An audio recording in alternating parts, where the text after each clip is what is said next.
So when I'm writing, I often block out time in the morning and I'll sit down and I'll write my book. But lately, the past few weeks, I found that I would get really restless in the morning and I wasn't writing like I usually do. And I'm like, oh my gosh, what is going on? Why can't I write in the morning? I have always done this.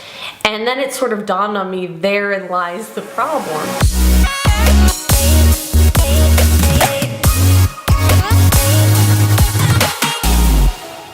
What is up, my friend? Today I was thinking about what we've accomplished over the last year and some of the things we didn't get done that we maybe wanted to get done and what we want to plan out for the new year. One of the things that we always seem to kind of turn to, and it's a good thing and a bad thing all at the same time, is developing new healthy habits and scheduling ourselves better and organizing ourselves better. And that's one of the things that I'm focusing on going into the new year. I just said that really righteously. That's one of the things I'm focusing on. It is one of the things I'm focusing on. I have a shortcoming when it comes to organization. I'm a little bit more of a messier person, and that's totally cool. But sometimes it can be neat to establish a little bit of a framework, and let's just face it, it can be a bit helpful when it comes to getting stuff done that you need to get done, that you want to get done, that will help make your life easier. But I've also noticed over the past year, as I have written books, as I've developed my career more and just working the everyday hustle, is that we can sometimes overschedule ourselves and get into too much of a routine and find ourselves a little bit high and dry. So what do I mean by that? What I mean is schedules are excellent to have. I know quite a few people who are very scheduled, and it is awesome. It helps them get things done on the daily basis. It helps them hustle, it helps them grind, it helps them accomplish the dreams and goals they have set for themselves in the short term and eventually the long term. One of the things that I've always struggled with though is the repetition. Repetition can be so deadly sometimes, especially to creatives, especially if you have some kind of creative project that you're just boiling over with excitement for. Sometimes as we get into our routines and settle in to our schedule, our passion projects can become a little bit less passionate, and then we start to wonder what went wrong? Why am I not passionate about this anymore? Something feels off, what's up with this? And sometimes it can be the fact that we simply forget that every single day is a brand new day. And that's such a cliche, obvious statement that every day is new, but we sometimes don't really think about everything that implies. It's not just that the sun came up and now we're, spinning once more and the sun's going to come up and go down and we're going to fill a 24-hour time slot. It's that we're presented with new opportunities. We feel different. We are different in that day. It's a new day in that we're new too, in a sense. We've experienced one day more. We are that much more knowledgeable, that much more experienced. So what worked for us yesterday may not serve us today like it did the other day. So it can be important to not always rely on the same method, the same go-to, the same schedule. Now I think there's a happy medium of being able to schedule, but also being able to make room and make that schedule malleable for things that might come up or things that you might want to do. So when I'm writing, I often block out time in the morning and I'll sit down and I'll write my book. But lately, the past few weeks, I found that I would get really restless in the morning and I wasn't writing like I usually do. And I'm like, oh my gosh, what is going on? Why can't I write in the morning? I have always done this. And then it sort of dawned on me, therein lies the problem. I was doing the same thing over and over and over again.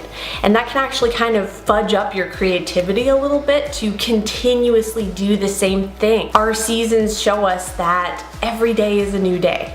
We have a new opportunity to explore something different. So why not take advantage of that? Why not find some joy in just the movements of every single day? Go with the flow a little bit. Let some elbow room nudge into your schedule. Maybe change it up. Instead of working on your creative project in the morning, try working on it on your lunch break or at night after you get home from work or after you finish your chores for the day or your tasks for the day. After you get through that task list, maybe work on it at night.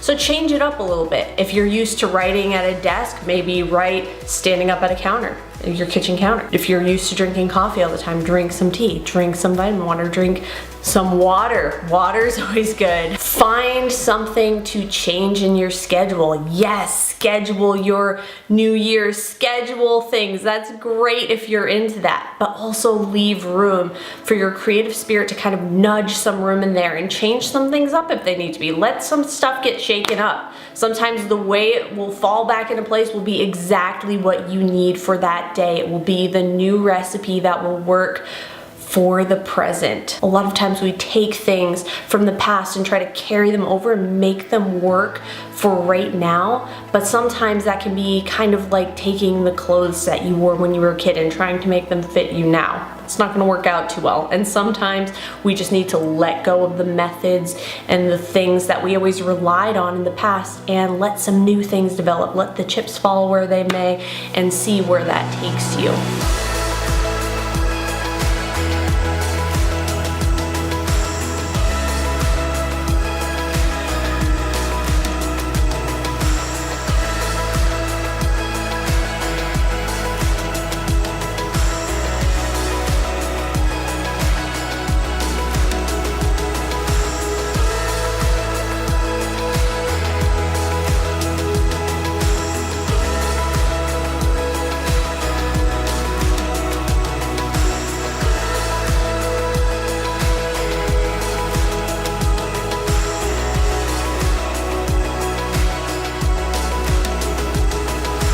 So maybe one of the healthy habits we can cultivate this year is actually making more room in our schedules for things that we don't expect to happen.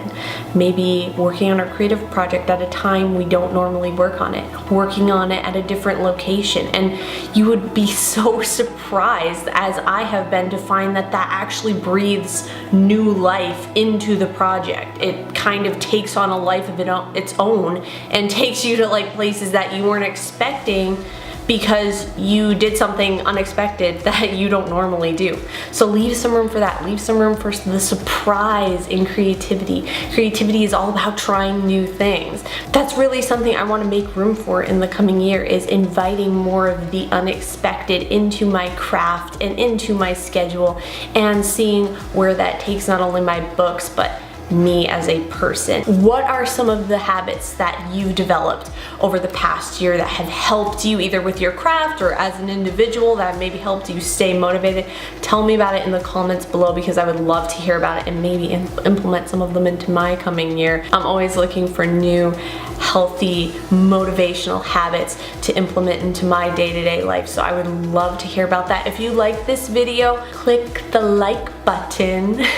Share it with a friend if you know a friend who might need a little encouragement for the new year as we start thinking about resolutions and all these things. Maybe we can just think about incorporating new habits that help lift us up as people right now. We don't need to wait for a new year to do that. We can start that today. Just be sure to subscribe to the channel, because I post videos every other Friday, and I look forward to seeing you down in the comments. Dream big, my friend, and have a freaking awesome new year. Shh.